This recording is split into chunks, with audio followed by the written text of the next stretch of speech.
Unajua wengi walikuwa wakisema huyu kijana ni mkabila gani bana. Mimi natoka sehemu ya Mlima Elgon County ya Bungoma huko. Lakini kwa shughuli hapa na pale angalau kuchuma riziki nipo katika maeneo la jiji la Eldoret ambapo ni jiji la 5 la taifa hili la Kenya baada ya rais wa taifa hili la Kenya Dr. William Ruto kupanga mikakati na kusema eneo la Eldoret litakuwa jiji la 5 la taifa hili la Kenya.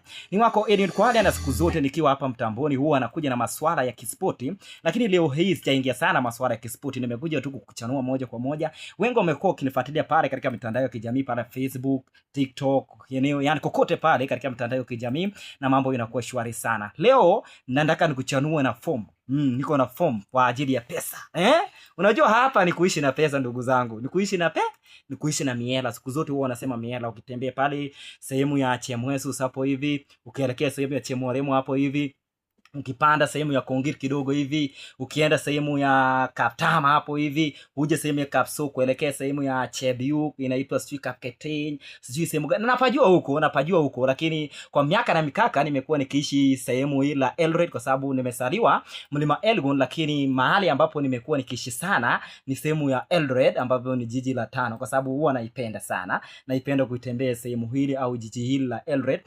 Ukitaka kunifuatilia moja kwa moja pale katika mitandao ya kijamii ama ukitaka kunifuatilia pale katika Facebook, unaweza nipata kama Edwin Kibiego. Unaweza ukaingia tu pale Edwin Kibiego unifollow moja kwa moja, kisha nitakuwa ninakuchanua na mengi zaidi na mambo inakuwa shwari kabisa. Kumbuka kesho itakuwa ni weekendi, jinsi nilivyokuarifu leo ikiwa ni siku ya Ijumaa, tarehe 26, kesho itakuwa ni tarehe 27. Majaliwa ya Mwenyezi Mungu, kesho tutakuwa tukirejea papa hapa ama nitakuwa nikirejea hapa kukupasha ni yapi ya Nigeria hasa katika masuala ya kispoti hapa nchini Kenya, rubasa kimataifa na masuala mbalimbali.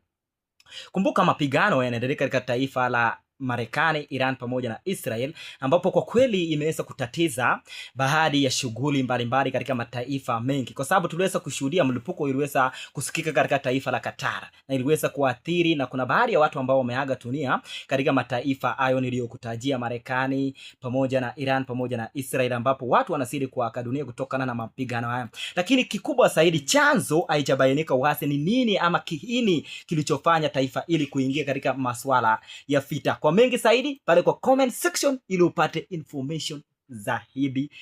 Ni wako Edwin Kwale, kwa heri kwa sasa, bye bye.